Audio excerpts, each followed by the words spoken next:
classes of biology.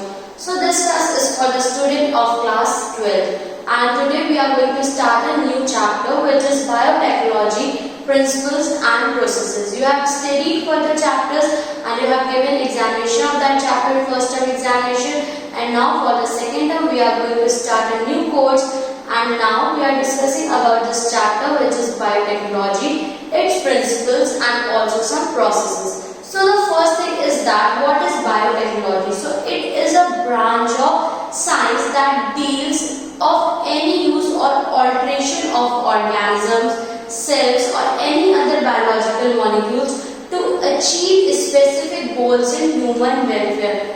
जब हम human beings के वेलफेयर के लिए, उनके अच्छे के लिए कोई साइंस को अप्लाई करते हैं, मैनिपुलेट करने के लिए, दूसरी चीजों को चेंज करने के लिए, और चेंज करके हम उसको ह्यूमन वेलफेयर के अकॉर्डिंगली अडेप्ट करवाते हैं, देन दैट टेक्नोलॉजी, उस टेक्नोलॉजी को या साइंस की उस ब्रांच को कहा जाता है बायोटेक्नोलॉजी। बायोलॉजी का टेक्नोलॉजी के साथ जो यूज होता है और उस यूज से ह्यूमन बीइंग्स के लिए वेलफेयर, मतलब कि अच्छाई चीजें होती हैं, तो उसको हम कहते हैं biotechnology.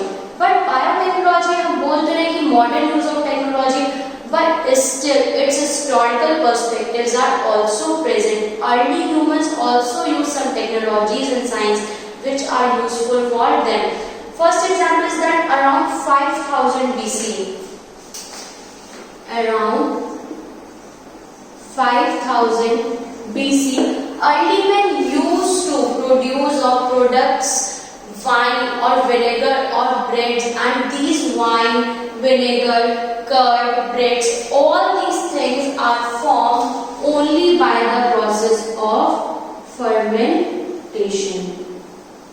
The process of fermentation which helps to produce curd, wine, vinegar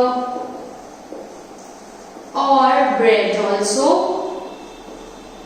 So this process of fermentation is started from very early.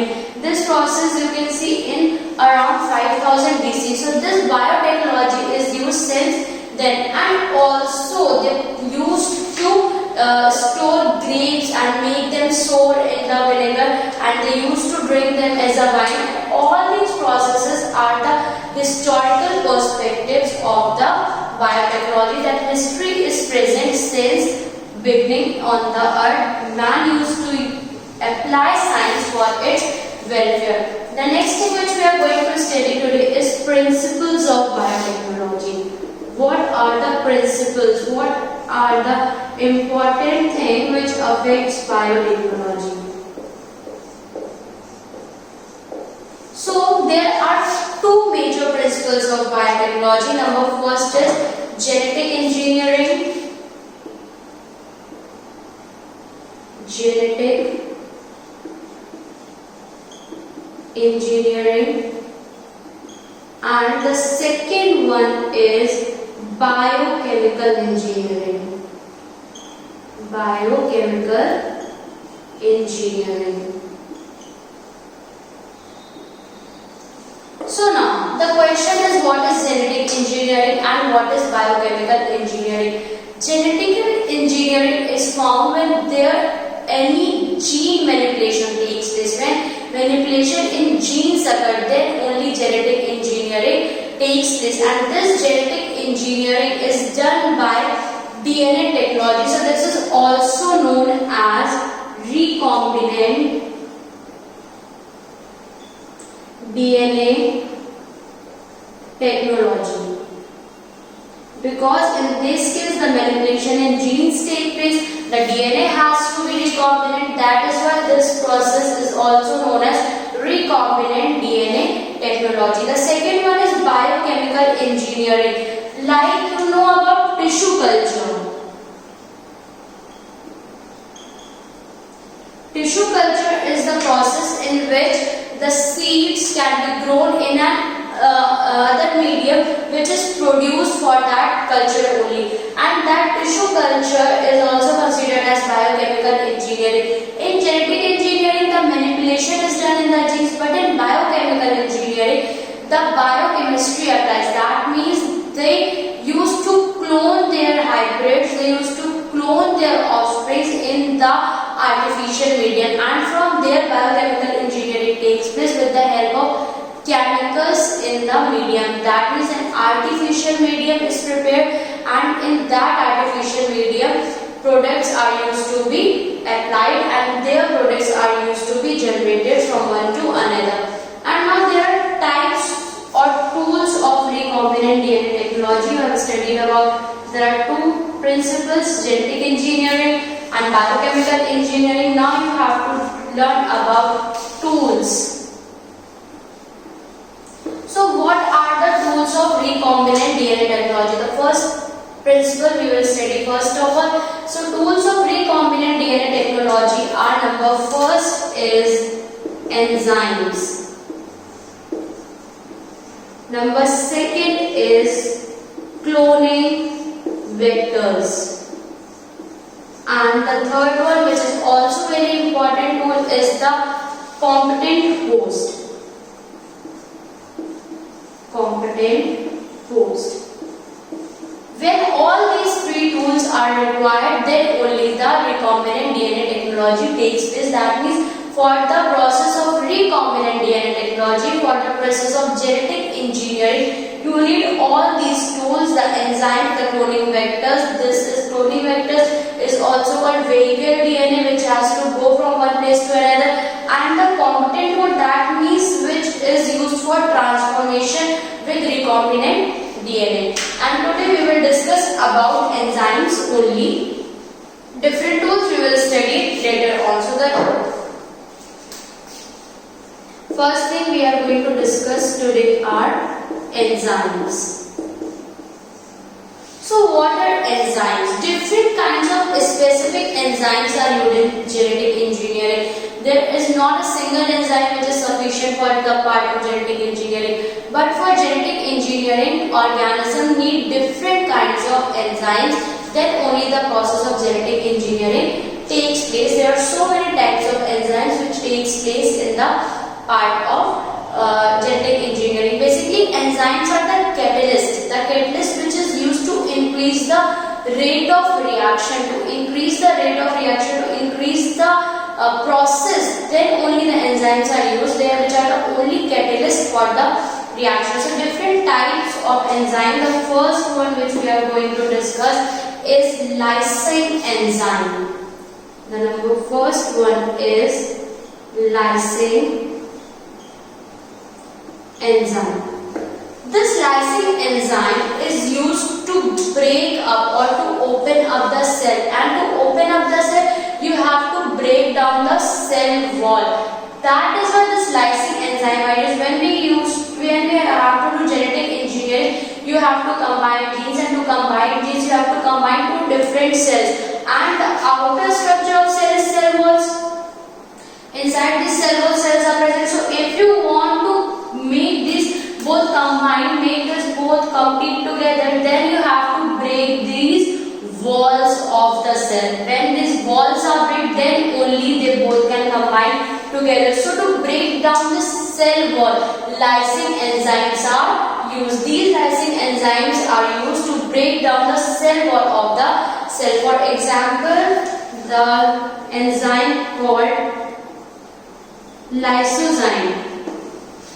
This enzyme is used to break the bacterial cell wall. The bacterial cell wall or cellulase is the enzyme.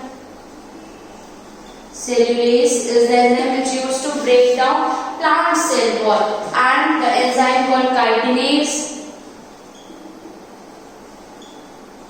These are some of the enzymes which are used to break down the cell wall of the cell. So the first enzyme is lysing enzyme. Now we will discuss about second enzyme, which is cleaving enzyme. The second enzyme, which is cleaving enzyme.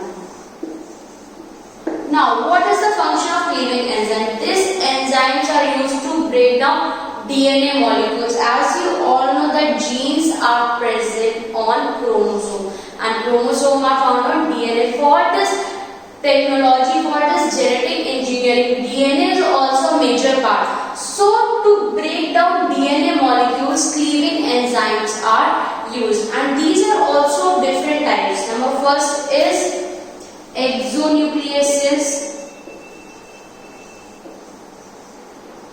Second one is endonucleases. So what are exonucleases? Exonucleases help to remove nucleotides from terminal ends. Terminal end is 5, 3, DNA. That helps to remove nucleotides from one strand.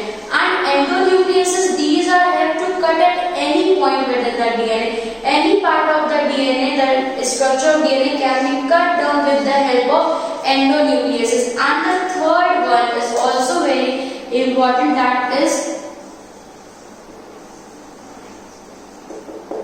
restriction nucleases, restriction endonucleases. These are also very important because these enzymes cut DNA duplex at some certain points. These help to cut at certain points only, not at the whole DNA. Exonucleases are used to cut only terminal ends. Endonucleases are used to cut at any point, and restriction endonucleases are those which are used to cut at some certain specific point. So these are three types of cleaving enzyme. But this restriction endonucleases are also further divided into three types: type 1, type 2 and type 3.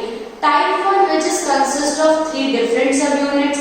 Type 2, which are simple and requires only magnesium, and type 3 is just the intermediate between the first and the second one. So after these part, three other parts are also present which have different specific functions. So this is about cleaving enzymes. Now we will discuss about third type of enzyme. The third one, which is synthesizing enzyme. Synthesizing enzyme. What are these synthesizing enzymes? The enzyme play a crucial role in the synthesis of DNA. The word synthesizing makes synthesis, and that is why these DNA makes a crucial role in the synthesis of DNA strands and suitable templates. And these are also of two types: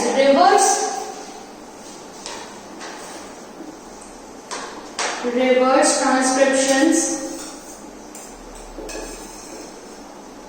and second one is RNA polymerase. So reverse transcriptions are those enzymes which helps in the synthesis of complementary DNA on DNA template. And DNA polymerase are those which used to synthesize complementary DNA on DNA template. So these are two of the enzymes which are the part of synthesizing enzyme. Now talk about fourth kind of enzyme, which is joining enzyme. The fourth one, which is joining enzyme. This is also known as sealing enzyme. This is the fourth kind of enzyme, and these joining enzyme means DNA ligases. This helps sealing gaps in DNA fragments. If there are any gaps present between DNA fragments, then these enzymes are used because these are formed by phosphodiester bonds between them, and they act as a molecular gene, and with the help of these enzymes the joints are to be filled. And the last one is alkaline.